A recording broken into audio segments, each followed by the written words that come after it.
আশা করতে ইচ্ছে করছে না, তবুও যেন এক টুকরো আশা বুকে বেঁধে মায়ের রুমের দিকে গেল সে। মুখের অবস্থা তার করুণ। মায়ের অসুস্থতার কথা শুনেও নিতু এইভাবে চলে যেতে পারলো ভাবতেই পুরো শরীর যেন শিউরে উঠছে তার। আর কোনো উপায় না পেয়ে মায়ের রুমের দরজায় নক করলো। দরজা খোলা। দরজা ছেলে ভেতরে পা রাখতে দেখলো নিতু এবং ফারিনা বেগম একই বিছানায় পাশাপাশি শুয়ে গল্প করছে। দেহে যেন প্রাণ ফিরে এলো উৎসের। প্রলম্বিত শ্বাস ফেলে চোখ বন্ধ করে দাঁড়িয়ে রইল কিছুক্ষণ। দরজার সামনে উৎসকে দেখে উঠে বসলো নিতু। তার অবস্থা দেখে সে হয়তো কিছু আন্দাজ করতে পারলো। মাত্র গোসল করে বের হওয়া মানুষের ঘর্মাক্ত শরীর যেন কোনো কিছু আভাস দিল। ফারিনা বেগম উঠে বসলেন। নিতু মুচকি হেসে লাজ লজ্জার মাথা খেয়ে শাশুড়ির দিকে তাকিয়ে বলল, আম্মা, দেখুন দেখুন, আপনার ছেলে বউকে চোখে হারাচ্ছে। ইস, কি ভাগ্য আমার। উৎস প্রত্যুত্তরে বলে উঠল। মোটেও না, খাবার টেবিলে কাউকে দেখলাম না যে। ফারিনা বেগম বললেন, সবার নাস্তা করা শেষ। তুমি জানো না আমাদের বাসার নাস্তা কখন করা হয়? সরি আম্মা। কিন্তু বিছানা থেকে নামতে নামতে উৎসকে উদ্দেশ্য করে বলল, আপনি রুমে যান, আমি আপনার জন্য গরম গরম চা নিয়ে আসছি। উৎসর চোখ কপালে তুলে শুধালো। আপনি চা করতে পারেন? কই বলেননি তো। ফারিনা বেগম পাশে রাখা চায়ের কাপে শেষ চুমুক দিয়ে বলল, চা ঠান্ডা হয়ে গেছে, তবুও কত মজা। কতকাল এত ভালো চা কপালে জোটে না। এই মেয়ে আমাকে আবার চা লুভি বানিয়ে ছাড়বে। নিতু মৃদু হেসে বলল, আমি আপনাকে প্রতিবেলা চা করে খাওয়াবো আম্মা। আর আপনি দাঁড়িয়ে আছেন কেন? রুমে যান, আমি আসছি। উৎস বাধ্য ছেলের মতো প্রস্থান করলো। প্রায় 10 মিনিটের মাথায় চা আর সকালের নাস্তা নিয়ে রুমে প্রবেশ করলো নিতু। নিতুর হাতে একসাথে অনেক কিছু দেখে উৎস চায়ের কাপ আর নাস্তার প্লেটটা নিজে নিয়ে বলল, এত কিছু একসাথে আনতে হবে কেন? বাকি এই জিনিসগুলো সাইডে টেবিলের উপরে রাখলো নিতু।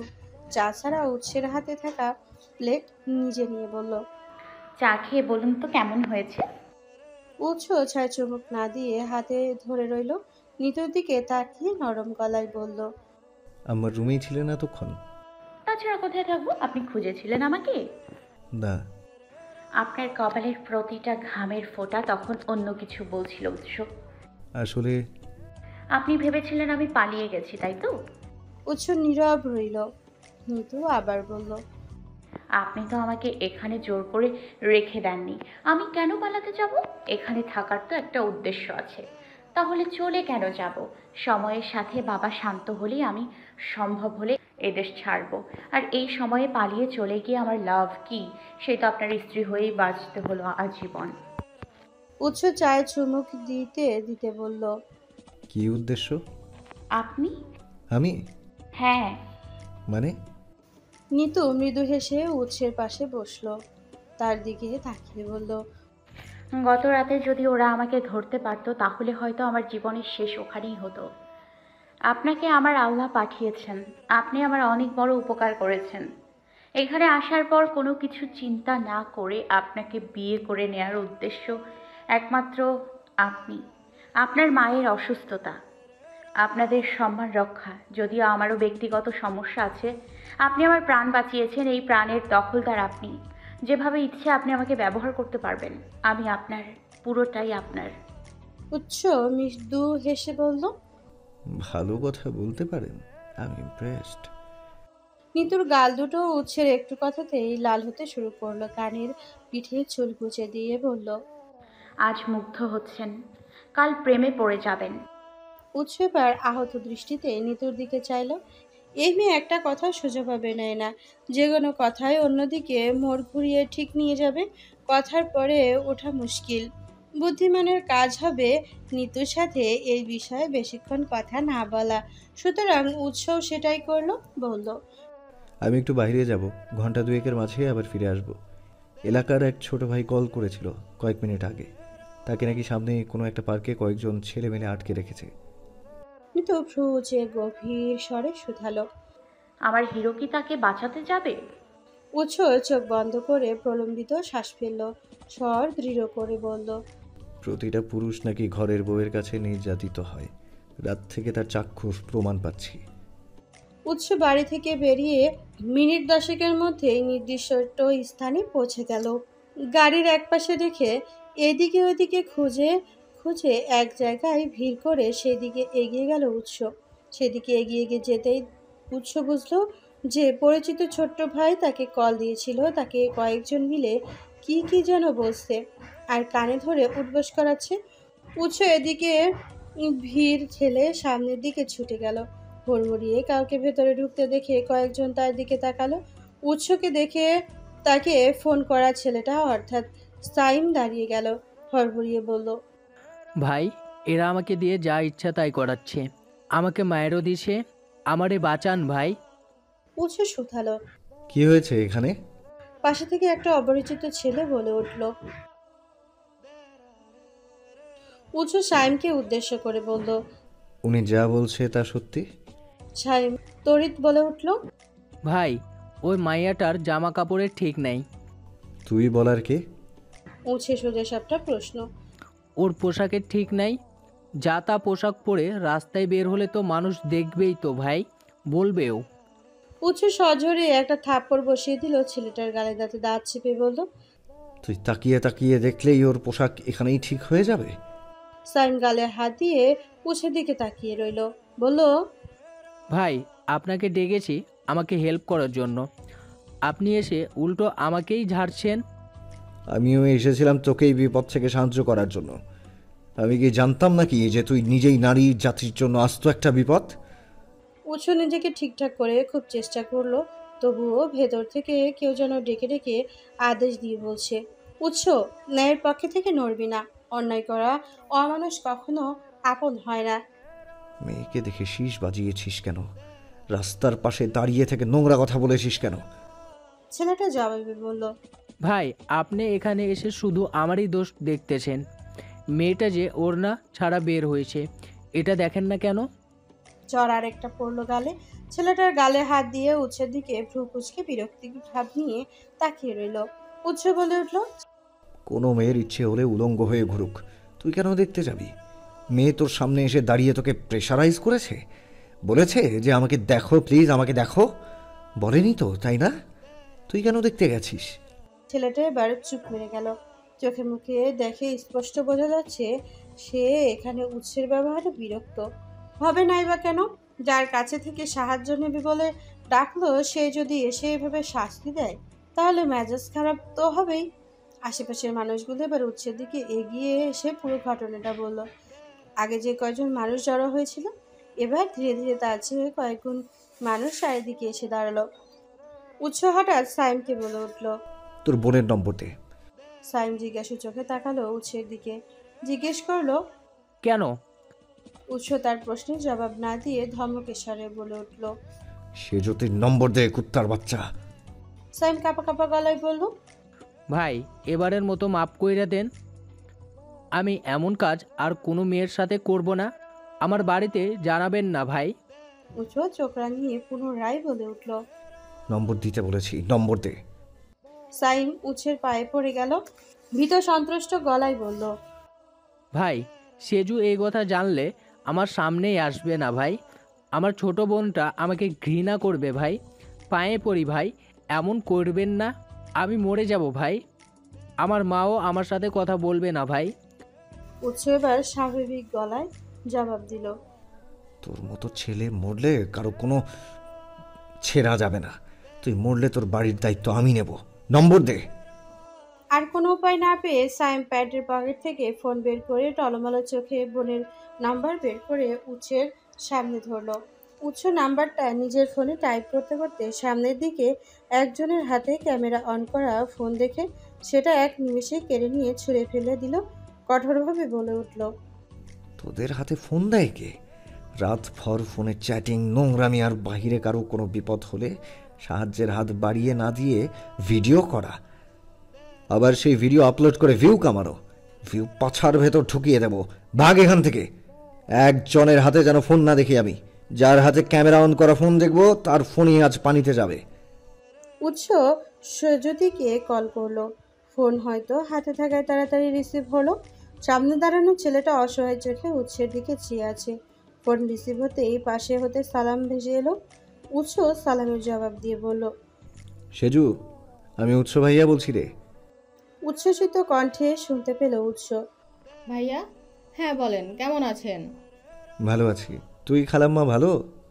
হ্যাঁ ভাইয়া, আমরা সবাই ভালো আছি। হঠাৎ ফোন করলেন? একটা প্রশ্ন জিজ্ঞেস করতে। কি প্রশ্ন ভাইয়া? আচ্ছা ধর তোকে কোনো ছেলে টিজ করলো, জানিসও তো এখন দিন দুনিয়ার অবস্থা, তাহলে তুই যদি তাকে শাস্তি দেওয়ার সুযোগ পাস কি করবি? মাথায় রাখিস, ছেলের কথা অনুযায়ী মেয়েদের পোশাক খারাপ, তাই টিজ করে, এমনকি এসবের কারণেই রেপ হয়।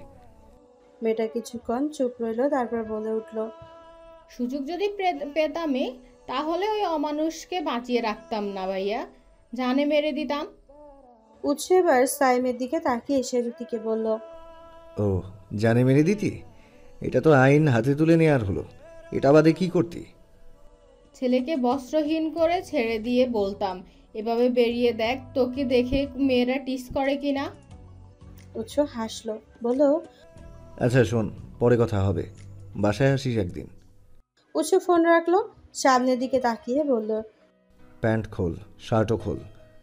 সাইম অবাক, উৎসের দিকে তাকিয়ে আবার চারপাশের মানুষজনকে দেখলো, ভাঙা ভাঙা গলায় শব্দ করে বলল। মানে আমি প্যান্ট খুলবো কেন? উৎস হাতের ইশারায় সবাইকে একটু সরে যেতে বলে ছেলেটাকে বলল। চল, তুই ন্যাংটা হয়ে বের হ, আমিও দেখবো কোন মেয়ে তোর দিকে হাঁ করে তাকিয়ে থাকে। তোরা যেমন একটু সুযোগ পেলেই মেয়েদের শরীরে ভাঁজ বিভিন্ন অঙ্গের সাইজ আন্দাজ করে ফেলিস, সেই তোদেরই যদি উলঙ্গ করে বের করে দেয়া যায় রাস্তায়, তাহলে মেয়েরা তোদের দেখে কি করে সেটা আমিও দেখতে চাই। চারপাশের মানুষজন পুরো চুপ হয়ে গেল। নিস্তব্ধ পরিবেশে কারো মুখে কোনো কথাই নেই, আছে শুধু চোখে মুখে আশ্চর্যের ছাপ। সাইম চুপচাপ দাঁড়িয়ে রইল কিছুক্ষণ। উৎস হাতে ঘড়ির সময় দেখে বলল। আমার হাতে সময় নেই, প্যান্ট খোল। অশ্লীল গালের ধমক শুনে কাঁপা কাঁপা হাতে প্যান্টের হাত দিল সাইম। সাথে সাথে ভবিষ্যৎ বুঝতে পেরে আশেপাশে একজোট হয়ে দাঁড়িয়ে থাকা মেয়েগুলো সরে যেতে থাকলো। হাতে গোনা হয়তো কয়েকজনের রুচি হলো না কোনো একজন ছেলেকে বস্ত্রহীন দেখার। ছেলেগুলোর মধ্যে কেউ কেউ সরে গেল, কেউ কেউ নজর নামিয়ে নিল। উৎস তাচ্ছিল্যের হাসি সে সাইমকে থামিয়ে দিল। তার মাথার নিচের অংশ অর্থ ঘাড় ধরে এদিকে ওদিকে ঘুরিয়ে দেখিয়ে বলল। তোরা ওড়না ছাড়া মেয়েকে তো চোখ দিয়ে মন দিয়েই ধর্ষণ করিস, আবার সামনে দিয়ে কোনো মেয়ে বোরখা পরে হেঁটে গেলেও খুঁটে খুঁটে দেখিস যদি কোনোভাবে কোনো উঁচু নিচু জায়গা দেখা যায়। শাড়ি পরে কেউ বের হলে চেষ্টা করিস ব্লাউজের নিচে কোন রঙের ব্রা পরেছে, কোমরের একটুখানি দেখা যাচ্ছে কি না, অথচ তোকে ন্যাংটা হতে দেখে সবাই চলে গেল, নজর নামিয়ে নিল, দেখার রুচি হলো না। তোরা কিছু ছেলেরা কোন যাতে সেটা ভেবে দেখ একটু। উৎস থেমে আবারও বলল। তোর মতো ছেলের ঘরে মা বোন ঠিক কতটুকু সেফ সেটা নিয়ে প্রশ্ন জাগছে আমার মনে। কথায় বলে নিজের ভালো তো জগৎ ভালো, তুই নিজে আগে নজর নামিয়ে রাখবি। কোনো মেয়ে ইচ্ছে হলে উলঙ্গ হয়ে ঘুরুক, রাস্তায় শুয়ে পড়ুক, তোর কি? হ্যাঁ, দুনিয়ার সব মেয়েকে নিয়ে তোদের ভাবতে বলেছে কে? আশেপাশে সবগুলো ছেলের মাথা নিচু হয়ে এলো। কেউ কেউ এখনো নীরব হয়ে অবাক চোখে উৎসকে দেখছে। উৎস হঠাৎ সাইমের কানের ওপরে আরেকটা সজোরে থাপ্পড় দিয়ে ধমক দিল। যা, ভাগ সামনে থেকে, কোনো দিন বিপদে পড়ে আমাকে ডাকা তো দূর, আমার সামনেই আসবি না আর কোনো দিন। সাইম আর এক মুহূর্ত দেরি না করে মাথা নিচু করে সেখান থেকে বেরিয়ে গেল। উৎস নিজে সেখানে থেকে চলে আসবে ঠিক তখনই টিছা মেয়েটা এবং তার ভাই এগিয়ে এলো। মেয়েটা ইনিয়ে বিনিয়ে ধন্যবাদ জানাতে উৎস মেয়েটার ভাইয়ের দিকে তাকালো, ক্ষীণ গলায় বলল। নাম কি তোমার? ছেলেটা মৃদু গলায় বলল। নাইম হাসান। মুসলিম? ছেলেটা ওপর নিচ মাথা নাড়ল, যার অর্থ সে মুসলিম। উৎস এবার কড়া গলায় বলল। বোনকে ওড়না ছাড়া বাইরে নিয়ে এলে? ধর্মে পর্দা করার কথা বলা হয়নি? সেটা যার যার ব্যক্তিগত ব্যাপার হলেও শালীনতা বজায় তো রাখাই যায়, তাই না? অন্তত একটা ওড়না দিয়ে বুক ঢাকা যায় না? বোনকে অসামাজিক করে গড়ে তুলছ কেন? এখন তো ভাই পোশাকের দিকে কথা নিয়ে গেলেই মেয়েদের একটা কথা, বোরকা পরেও নারী রেপ হয়। ভাই বোরকা পরলেও রেপ হয় বলে কি অশালীন এমন টাইট ফিটিং ড্রেস পরে বের হতে হবে? এটা পশ্চিমের দেশ নয় যে তুমি ন্যাংটা হয়ে ঘুরলেও কেউ দেখবে না। ভাই, এই দেশের ছেলেরা খুঁটিয়ে খুঁটিয়ে দেখে, মাথায় রাখতে হবে। দুই দিকেই কিছু কিছু অমানুষ থাকবেই, কাকে কি বলবো? বিবেক যতদিন নাড়া না দেবে ততদিন অশালীনতাকেই মানুষ স্মার্টনেস ভাববে। অন্যদের কিছু শেখাতে গেলে নিজেদেরকেও একটু শিখতে হয়। উৎস আর সেখানে দাঁড়ালো না। ছেলেটা একবার তার বোনের দিকে তাকাতেই মেয়েটা মাথা নিচু করে নিল। উৎস হয়তো বুঝিয়ে দিয়ে গেল এই দুনিয়াকে টিকিয়ে রাখতে উভয় পক্ষেরই মানুষ হতে হবে। মানুষ অমানুষ বা বিবেকহীন নয়। আষাঢ় মাস, ক্ষণে ক্ষণে বৃষ্টি নামছে আর থামছে। চারিদিকে আধার নামিয়ে মেঘ জানান দিচ্ছে এই কাল বর্ষাকাল। এ সময় শুধু বৃষ্টির রাত চলবে, না রোদ আর না রোদের আলো নিজের উপস্থিতি জানান দিতে পারবে। গত 3 দিন ধরে একটানা বৃষ্টি চলছে পুরো শহরে। সকাল থেকে পরিবেশটা থমথমে, একবার সূর্য উঁকি দিচ্ছে তো আবার কালো মেঘ। এভাবে সকাল থেকে সূর্য আর মেঘের খেলা চলছে বিরামহীনভাবে। বেশ কিছুক্ষণ আকাশ মেঘলা থাকার পরে দুপুরের দিকে যেই না একটু সূর্য দেখা দিল, পরক্ষণই আকাশ থেকে দল বেঁধে বৃষ্টির ফোঁটা নামতে শুরু করলো। এ যেন নিজের এলাকায় অন্য কাউকে অধিকারে আসতে দেবে না, না দেওয়ার লড়াই। দোতলার বড় বাড়িটা ছাদের ঠিক মাঝখানে কাক ভেজা বিচ্ছে এক নারী। পরনে কালো রঙের পাতলা সুতি কাপড়, শরীরের প্রতিটা অঙ্গ লেপ্টে আছে। উক্ত নারীটি এক কোণে ছাদে বসে আকাশের দিকে মুখ করে চেয়ে আছে। থেকে থেকে বৃষ্টির ফোঁটা এসে চোখের পাতায় পড়ছে। চোখের পানি সাথে বৃষ্টির পানি মিলে মিশে একাকার হয়ে যাচ্ছে। বৃষ্টির পানি যেন এই অসীম ক্ষমতাটা আছে লোকচক্ষুর আড়ালে চোখের পানিকে বৃষ্টির পানিতে মিলিয়ে নিতে পারে। এই বৃষ্টি আশেপাশের সব বাড়ির সবগুলো হয়তো দরজা জানালা বন্ধ করে বৃষ্টি উপভোগ করছে অথবা ঘুমিয়েছে। অন্যদিকে নিতু প্রায় ঘন্টাখানিক হলো ছাদে বৃষ্টিতে ভিজছে। শাশুড়িকে দুপুরে খাবার খাইয়ে ঘুম পাড়িয়ে দিয়ে এসেছে। সে এই কদিনে বুঝে গিয়েছে এই একটা মাত্র মানুষটাই তাকে চোখে হারায়। এতগুলো দিন বাড়ির বাইরে এসে নিজেও মাকে একটা সিঙ্গেল ফোন কল করার সাহস করে উঠতে পারেনি। আবার তার মাও একবার কল করেনি। চোখ বন্ধ করলে নিতু বেশ অনুভব করতে পারে এই পৃথিবীতে তার কেউ নেই, কেউ নেই, কোথাও কেউ নেই। যে মানুষটাকে এই সময় এসে আঁকড়ে ধরতে চাইছে সেই মানুষটাও সবসময় পালায় পালাই করে। কত দূরত্ব তাদের মাঝে। নিতু আগের মতোই মজা চালিয়ে গেলেও মাঝে মাঝে আর এনার্জি পায় না। উৎসকে বলতে ইচ্ছে করে, আমি বড্ড ক্লান্ত। আমাকে একটু বুকে জড়িয়ে নেবেন? অনেক রাত নিশ্চিন্তে একটু ঘুমাই না। অনেক দিন কেউ একটু ভালোবেসে বুকটা শীতল করে দেয় না। এই জীবনটা যে খুব ভারী ভারী লাগে, আর বয়ে বেড়াতে পারি না। ডুকরে কেঁদে উঠল নিতু। সে জানে এ সময়ে তার কান্না শুনতে আসবে না। কেউ লুকিয়ে লুকিয়ে বুকের ভাঙা ভাঙা অনুভূতিপূর্ণ শব্দ লুকিয়ে আর কত কান্না করা যায়। একটু তো চিৎকার করে কেঁদে হালকা হতে ইচ্ছে করে। প্রায় এত মানুষের ভিড়ে কোনো একটা বিধ্বস্ত মানুষের হাত ধরতে ইচ্ছে করে। কারো হাতে হাত রেখে জীবনভর একই পথে চলতে ইচ্ছে করে। কিন্তু চারপাশে তো ফাঁকা, কেউ হাত বাড়িয়ে দাঁড়িয়ে নেই তার জন্য। চারপাশে তাকিয়ে দেখে নিতু কেউ নেই, কেউ নেই। সে যাকে পুনরায় চাওয়ার সাহস করেছে তাকেও তো পায় না। বড্ড একা একা লাগে নিতুর। নিতু চিৎকার দিয়ে কান্না করে বলে উঠল, এত সময় ধরে যাকে চেয়ে চেয়ে যখন ক্লান্ত হয়ে একা একটু ভালোভাবে বাঁচতে চাইলাম, তুমি তখন তাকে মেঘহীন বৃষ্টির মতো আমার জীবনে আবার পাঠিয়ে দিলে। আমার সামনে এসে দাঁড় করিয়ে দিলে। হঠাৎ করে বিয়ের মতো সম্পর্কে কেন জড়িয়ে দিলে তুমি? এই সম্পর্কে যে কোনো শক্ত খুঁটি নেই। আমি শক্ত করে ধরে রাখতে পারবো না, আবার হারিয়ে ফেলবো তাকে। আল্লাহ, এবার তুমি আমাকে নিয়ে নিও। সে আমার কাছ থেকে চলে যাওয়ার আগে, হারিয়ে যাওয়ার আগে, অন্য কারো হওয়ার আগে আমি আর সহ্য করতে পারবো না। মনে প্রশ্ন জাগে নিতুর। মানুষ ঠিক কতদিন একা একা ভালো থাকার অভিনয় করে যেতে পারে? তার মতো কি সবাই ক্লান্ত হয়ে যায়? দুনিয়া কি তখন সত্যিই অর্থহীন লাগে? বিকেলের দিকে চারিদিক পরিষ্কার হলো। কড়া রোদেও দেখা মিলল। চারপাশে ভেজা ভেজা অবস্থায় থেকে শুকনো হতেও শুরু করলো। মাটি কাদা গন্ধ দূর হতে থাকলো। কিন্তু দুপুরে প্রায় পুরো বৃষ্টির সময় ছাদে ছিল। বৃষ্টি কমলে নিচে এসে গোসল করে ভালো না লাগায় বিছানায় এসে শুয়ে পড়েছে। উৎসব বিকেলে বন্ধুদের সাথে বাইরে যাওয়ার জন্য তৈরি হচ্ছিল। অনেকদিন সবার সাথে দেখা সাক্ষাৎ হয় না। আজ সুযোগ মিলতেই সিদ্ধান্ত নিয়েছে আজ সবাই একসাথে কিছু সময় কাটাবে। সে তৈরি হচ্ছিল আর বারবার নিতুকে দেখছিল। ঘড়ি জানান দিচ্ছে এখন বিকেল বেলা। এ সময় নিতু ঘুমায় না।